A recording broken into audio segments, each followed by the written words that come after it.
Assalamualaikum warahmatullahi wabarakatuh. Saya perwakilan dari kelompok 5 yang beranggotakan saya sendiri Nur Ali Ardiansyah, Gina Junian Mulia, dan Saudara Asib akan menjelaskan tentang kesulitan belajar yang merupakan tugas dari mata kuliah Psikologi Pendidikan bimbingan dosen pengampu Ibu Eva Gustiana, MPSI. Sebelumnya, tentunya sebelum kita mengetahui tentang kesulitan belajar, tentunya kita harus mengerti dulu pengertian dari kesulitan belajar ini.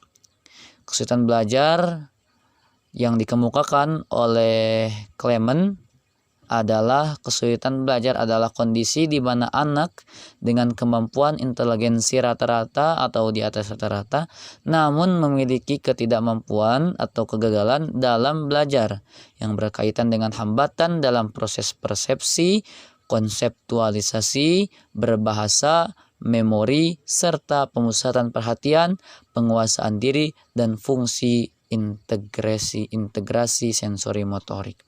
Itulah pengertian kesulitan belajar menurut Clement.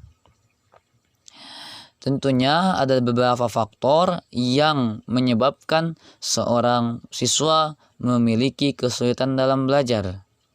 Yang pertama, faktor intern, yakni hal-hal yang atau keadaan yang muncul dari dalam siswa itu sendiri. Faktor intern ada beberapa faktor. Yang pertama faktor fisiologi adalah faktor fisik dari anak itu sendiri. Seorang anak yang sedang sakit tentunya akan mengalami kelemahan secara fisik, sehingga proses menerima pelajaran, memahami pelajaran menjadi tidak sempurna. Yang kedua adalah faktor psikologis, adalah berbagai hal yang berkenaan dengan berbagai perilaku yang dibutuhkan dalam belajar. Sebagaimana kita ketahui bahwa belajar tentunya memerlukan sebuah kesiapan, ketenangan, rasa aman. Ya, itu merupakan faktor intern, ya terbagi dua, yaitu fisiologi dan psikologi. Yang kedua, faktor yang mempengaruhi kesulitan belajar seorang murid yaitu faktor ekstern, yaitu faktor atau hal-hal keadaan yang datang dari luar diri sendiri. Baik itu yang pertama dari segi sosial dan yang kedua dari segi non-sosial, seperti munculnya masalah kesulitan belajar adalah faktor guru di sekolah maupun faktor kurikulum yang ditentukan di sekolah itu atau sebagainya. Tentunya kita harus mengetahui dengan cara mendiagnosis siswa tentang kesulitannya dalam belajar. Sebelumnya, marilah kita sama-sama ketahui dulu jenis kesulitan belajar. Yang pertama, learning disorder atau yang disebut dengan kekacauan dalam belajar, di mana proses belajar seorang terganggu karena timbulnya respon yang bertentangan. Contohnya, siswa yang sudah terbiasa dengan olahraga keras seperti karate, tinju, dan sejenisnya mungkin akan mengalami kesulitan dalam belajar menari yang menuntut gerakan lemah gemulai. Yang kedua yaitu learning dysfunction, merupakan gejala di mana proses belajar yang dilakukan siswa tidak berfungsi dengan baik. Contohnya, siswa yang memiliki postur tubuh yang tinggi atletis dan sangat cocok menjadi atlet voli. Namun, karena tidak pernah dilatih bermain voli, maka ia tidak dapat menguasainya dengan baik. Yang ketiga yaitu underachiever, mengacu pada siswa yang sesungguhnya memiliki tingkat potensi intelektual yang tergolong di atas normal, tetapi prestasi belajarnya tergolong rendah. Contohnya seperti siswa yang telah dites kecerdasan dan menunjukkan tingkat kecerdasan tergolong sangat unggul. Contohnya IQ 130 sampai IQ 140. Namun prestasi belajarnya biasa-biasa saja atau rendah. Yang keempat, slow learner atau lambat belajar, adalah siswa yang lambat dalam proses belajarnya sehingga ia membutuhkan waktu yang lebih lama dibanding kelompok siswa yang lain. yang memiliki potensi intelektual yang sama. 4. Learning disabilities atau ketidakmampuan belajar mengacu pada gejala di mana siswa tidak mampu belajar atau menghindari belajar sehingga hasil belajar di bawah potensi intelektualnya. Karakteristik dalam kesulitan belajar menurut Follett terdapat 7 karakteristik. Yang pertama, 1. Sejarah kegagalan akademik berulang kali.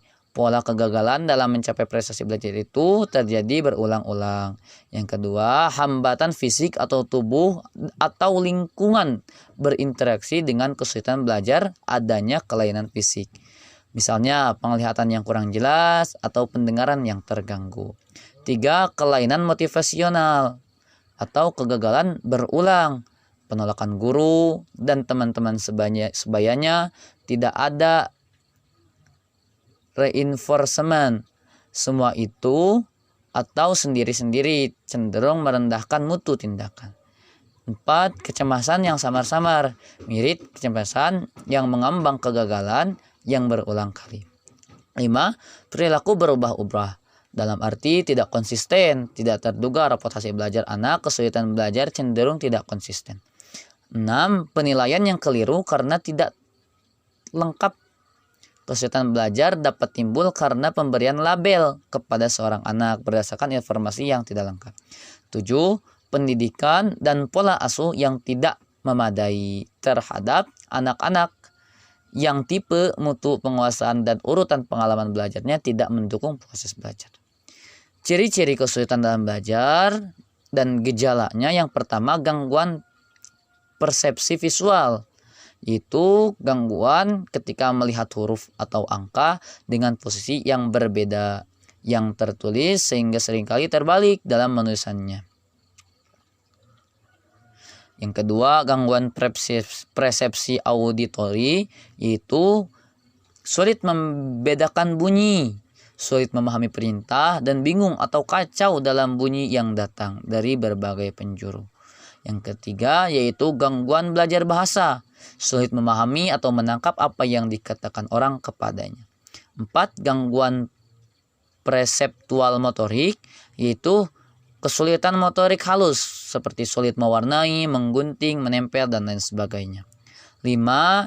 Hiperaktivitas, yaitu sukar mengontrol aktivitas motorik dan selalu bergerak atau hiperaktif. Yang keenam, kacau atau distractibility, yaitu tidak dapat membedakan stimulus yang penting dan tidak penting. Sekian mungkin sedikit penjelasan hasil penelitian resum yang telah kami lakukan dari kelompok 5 tentang kesulitan belajar. Sebelumnya mohon maaf, tentunya ada banyak kesalahan yang kami sampaikan. Akhirul kalam, wassalamualaikum warahmatullahi wabarakatuh.